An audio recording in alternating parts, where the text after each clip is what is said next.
Assalamualaikum warahmatullahi wabarakatuh. Saya Febi Ayu Andira dari kelas D. Di sini saya ingin mempresentasikan materi mengenai asesmen portofolio dan asesmen penilaian kinerja serta keterampilan proses sains dan keterampilan generik sains. Yang pertama ada asesmen portofolio. Penilaian portofolio merupakan pendekatan yang relatif baru dan belum banyak digunakan dalam dunia pendidikan di Indonesia. Penilaian portofolio dapat digunakan untuk tujuan formatif dan sumatif. Di beberapa negara, portofolio telah digunakan dalam dunia pendidikan secara luas, baik untuk penilaian di kelas, daerah, maupun untuk penilaian secara nasional. Telah dikemukakan pada bagian sebelumnya bahwa penilaian portofolio termasuk ke dalam kelompok penilaian kinerja dibandingkan dengan bentuk penilaian kinerja lainnya. Penilaian portofolio memiliki keistimewaan karena menyediakan kumpulan dokumen sebagai bukti proses dan hasil belajar siswa. Penilaian portofolio dilakukan terhadap kumpulan hasil kerja siswa atau sejumlah dokumen hasil kerja siswa. Portofolio didefinisikan sebagai kumpulan pekerjaan siswa serta catatan tentang kemajuan belajarnya, yaitu tentang dua hal pokok. Yang pertama, ada tentang apa yang telah siswa pelajari dan bagaimana keberhasilan mereka dalam belajar. Yang kedua, tentang bagaimana siswa tersebut berpikir, bertanya, menganalisa, mensintesa, memproduksi, dan berkreasi, serta bagaimana siswa tersebut berinteraksi secara intelektual, emosional, dan sosial dengan yang lainnya. Fungsi portofolio tidak hanya merupakan tempat penyimpanan hasil pekerjaan siswa, tetapi juga merupakan sumber informasi untuk guru dan siswa. Portofolio berfungsi untuk mengetahui perkembangan kompetensi siswa. Portofolio memberikan bahan tindak lanjut dari suatu pekerjaan yang telah dilakukan siswa, sehingga guru dan siswa berkesempatan untuk mengembangkan kemampuannya. Tujuan dari portofolio ini, yang pertama, mengetahui perkembangan yang dialami siswa. Yang kedua, mendokumentasikan proses pembelajaran yang berlangsung. Yang ketiga, memberi perhatian pada prestasi kerja siswa yang terbaik. Yang keempat, merefleksikan kesanggupan mengambil resiko dan melakukan eksperimentasi. Yang kelima, meningkatkan efektivitas proses pembelajaran. Yang keenam, bertukar informasi dengan orang tua atau wali dan guru lain. Yang ketujuh, membina dan mempercepat pertumbuhan konsep diri positif pada siswa. Yang kedelapan, meningkatkan kemampuan melakukan refleksi diri. Dan yang kesembilan, membantu siswa dalam merumuskan tujuan. Lingkup portofolio yang pertama, perkembangan pemahaman siswa pada periode waktu tertentu, misalnya portofolio yang meliputi kerangka awal, draft kasar, kritik struktur, dan finalisasi tulisan. Yang kedua, pemahaman dari banyak konsep dan topik yang diberikan, misalnya portofolio meliputi beberapa tulisan pendek, uraian singkat. Yang ketiga, mendemonstrasikan perbedaan bakat, misalnya portofolio meliputi hasil ilustrasi kemampuan menulis, kombinasi cetak dan bukan cetak. Yang keempat, kemampuan untuk menunjukkan pekerjaan yang original, misalnya portofolio meliputi hasil produksi artistik atau estetik seperti sajak, musik, gambar, rencana pelajaran, atau video tape. Yang kelima, kegiatan selama periode waktu tertentu dan rangkuman arti dari kegiatan tersebut. Misalnya, portofolio meliputi hasil kegiatan selama internship atau proyek riset dengan menyesuaikan kategori yang ada, catatan harian ataupun jurnal. Yang keenam, kemampuan untuk menampilkan dalam suatu variasi konteks tempat tertentu. Yang ketujuh, kemampuan untuk mengintegrasikan teori dan praktek. Yang kedelapan, refleksi nilai-nilai individu, pandangan dunia baru atau orientasi filosofi. Selanjutnya, prinsip portofolio. Ada beberapa prinsip yang perlu diperhatikan dan dijadikan sebagai pedoman dalam penggunaan penilaian portofolio di sekolah. Antara lain, yang pertama, saling percaya atau mutual trust antara guru dan siswa dalam proses penilaian portofolio. Guru dan siswa harus memiliki rasa saling mempercayai. Mereka harus merasa sebagai pihak-pihak yang saling memerlukan dan memiliki semangat untuk saling membantu. Oleh karena itu, mereka harus saling terbuka dan jujur satu sama lain. Dengan demikian, akan terwujud hubungan yang wajar dan alami, yang memungkinkan proses pendidikan berlangsung dengan baik. Yang kedua, kerahasiaan bersama antara guru dan siswa. Kerahasiaan hasil pengumpulan bahan dan hasil penilaian perlu dijaga dengan baik, tidak disampaikan kepada pihak-pihak lain yang tidak berkepentingan. Pelanggaran terhadap norma ini selain menyangkut etika, juga dapat memberi dampak negatif kepada proses pendidikan anak ataupun siswa. Yang ketiga, milik bersama antara siswa dan guru. Guru dan siswa perlu merasa memiliki bersama berkas portofolio. Oleh karena itu, guru dan siswa perlu menyepakati bersama di mana hasil karya yang telah dihasilkan siswa akan disimpan dan bahan-bahan baru yang akan dimasukkan. Dengan demikian, siswa akan merasakan memiliki terhadap hasil kerjanya dan akhirnya akan tumbuh rasa tanggung jawab pada dirinya. Selanjutnya ada contoh instrumen portofolio dalam bentuk daftar cek, yaitu contoh pemberian skor rancangan percobaan biologi SMA. Ada nama siswa, ada kelas, ada tanggal koleksi. Di dalam tabel tersebut ada aspek penilaiannya. Yang pertama, judul memberi informasi tentang aspek yang akan diteliti, mengacu pada konsep biologi tertentu yang relevan, menunjukkan pentingnya dilakukan penelitian, merumuskan tujuan penelitian dengan jelas dan spesifik, menetapkan variabel bebas dan variabel terikat penelitian, menyusun hipotesis penelitian bila diperlukan, menguraikan langkah kerja penelitian dengan logis dan jelas, menentukan cara pengumpulan data yang sesuai dengan tujuan penelitian, menetapkan cara menganalisis data yang sesuai dengan teknik pengumpulan data dan tujuan penyelidikan. Di dalam tabel ini ada skornya, yaitu ada skor 1 sampai 4. Kemudian selanjutnya asesmen penilaian kinerja. Penilaian kinerja secara sederhana dapat dinyatakan sebagai penilaian terhadap kemampuan dan sikap siswa yang ditunjukkan melalui suatu perbuatan. Menurut para ahli, penilaian kinerja merupakan penilaian terhadap perolehan, penerapan, pengetahuan, dan keterampilan yang menunjukkan kemampuan siswa dalam proses maupun produk.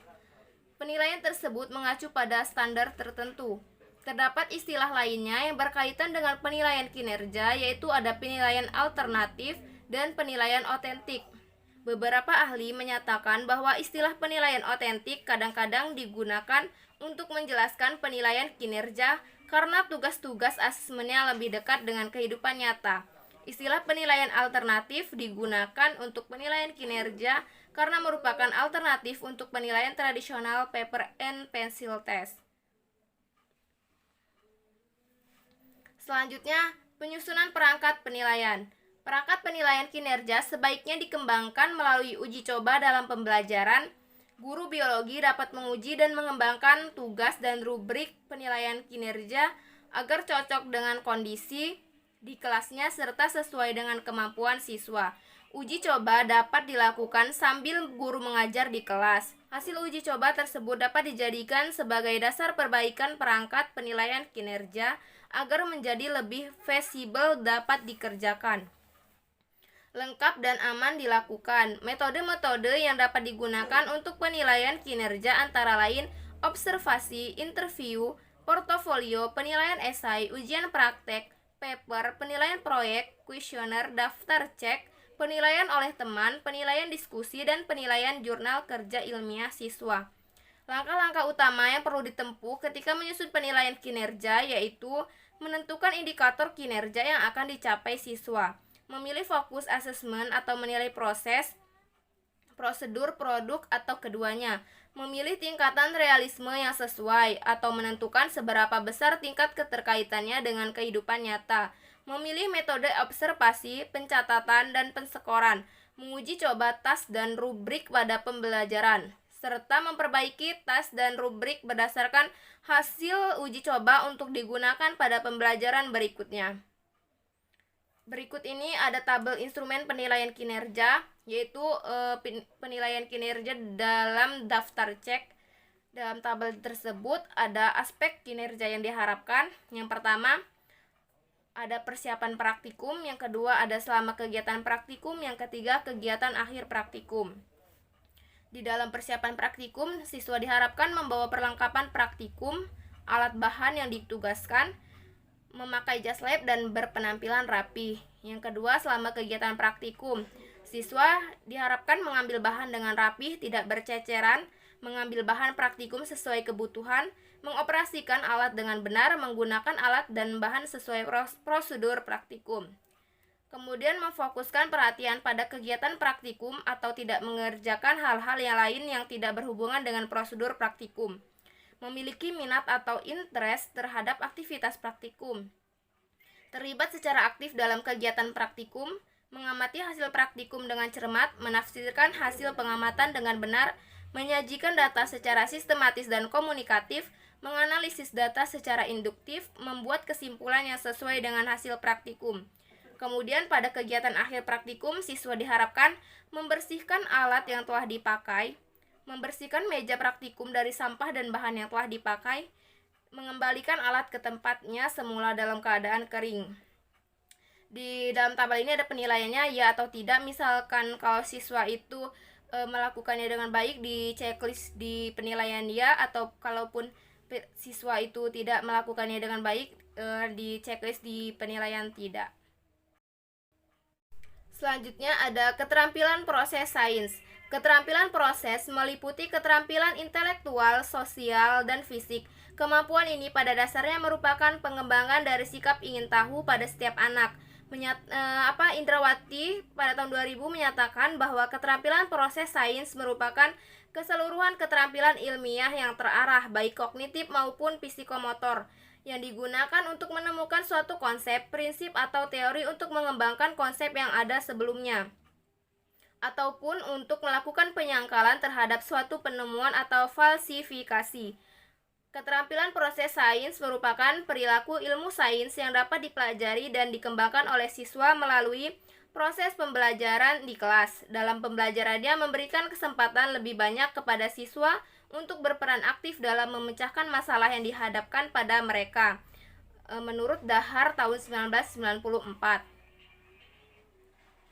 Adapun indikator KPS atau keterampilan proses sains, yang pertama melakukan pengamatan atau observasi. Adapun indikatornya menggunakan indera, menggunakan fakta yang relevan. Yang kedua ada menafsirkan pengamatan atau interpretasi.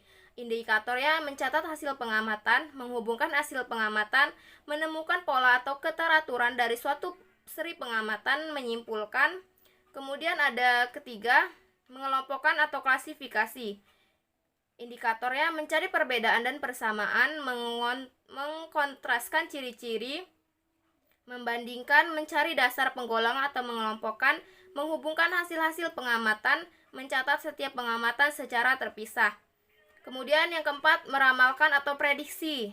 Adapun indikatornya mengajukan perkiraan tentang suatu yang belum terjadi berdasarkan suatu kecenderungan atau pola yang sudah ada.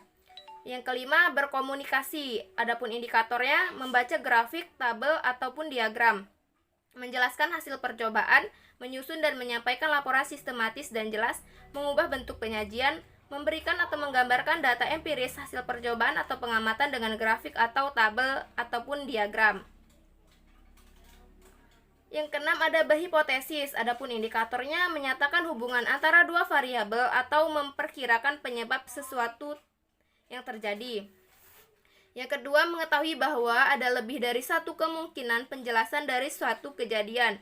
Yang ketujuh, ada merencanakan percobaan atau penelitian. Indikatornya menentukan alat dan bahan, menentukan variabel kontrol dan variabel bebas, menentukan apa yang diamati, diukur dan ditulis, menentukan cara dan langkah kerja, menentukan cara mengolah data. Kemudian yang ke-8 ada menerapkan konsep atau prinsip, menjelaskan sesuatu peristiwa dengan menggunakan konsep yang sudah dimiliki, menerapkan konsep yang baru yang telah dipelajari dalam situasi yang sudah dimiliki. Indikator yang ke-9 yaitu mengajukan pertanyaan. Adapun indikatornya meminta penjelasan mengenai apa, mengapa, dan bagaimana. Yang kedua, bertanya untuk meminta penjelasan. Yang ketiga, pertanyaan yang dilakukan dalam meminta penjelasan tentang apa, mengapa, dan bagaimana, ataupun menanyakan latar belakang hipotesis. Yang terakhir ada indikator menggunakan alat dan bahan. Adapun indikatornya mengetahui mengapa menggunakan alat dan bahan, mengetahui bagaimana menggunakan alat dan bahan. Adapun instrumen keterampilan proses sains, pertama indikator interpretasi atau menafsirkan.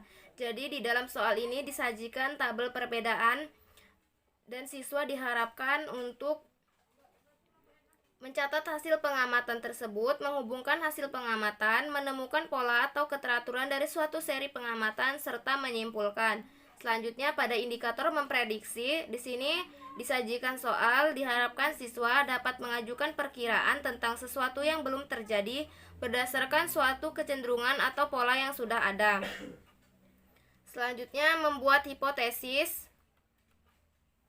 Siswa diharapkan menyatakan hubungan antara dua variabel atau memperkirakan penyebab sesuatu terjadi dan mengetahui bahwa ada lebih dari satu kemungkinan penjelasan dari suatu kejadian.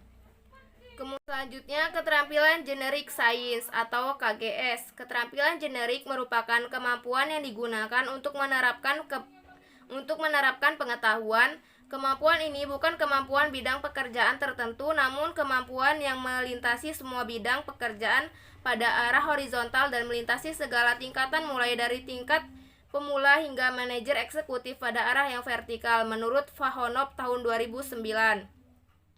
Keterampilan generik merupakan kemampuan intelektual hasil perpaduan atau interaksi kompleks antara pengetahuan dan keterampilan. Kemampuan tersebut tidak bergantung kepada domain atau disiplin ilmu, tetapi mengacu pada strategi kognitif, menurut Gibb tahun 2002. Keterampilan generik merupakan kemampuan yang dapat diterapkan pada berbagai bidang dan untuk memperolehnya diperlukan waktu yang relatif lama, menurut Drury tahun 1997.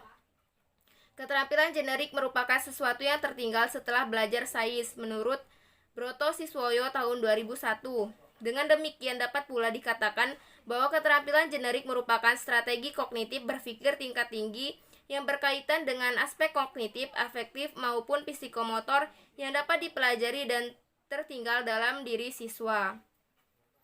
Adapun indikator KGS atau keterampilan generik sains, yang pertama ada pengamatan langsung. Adapun indikator dari pengamatan langsung yaitu menggunakan sebanyak mungkin indera dalam mengamati percobaan atau fenomena alam, mengumpulkan fakta-fakta hasil percobaan atau fenomena alam, mencari perbedaan dan persamaan.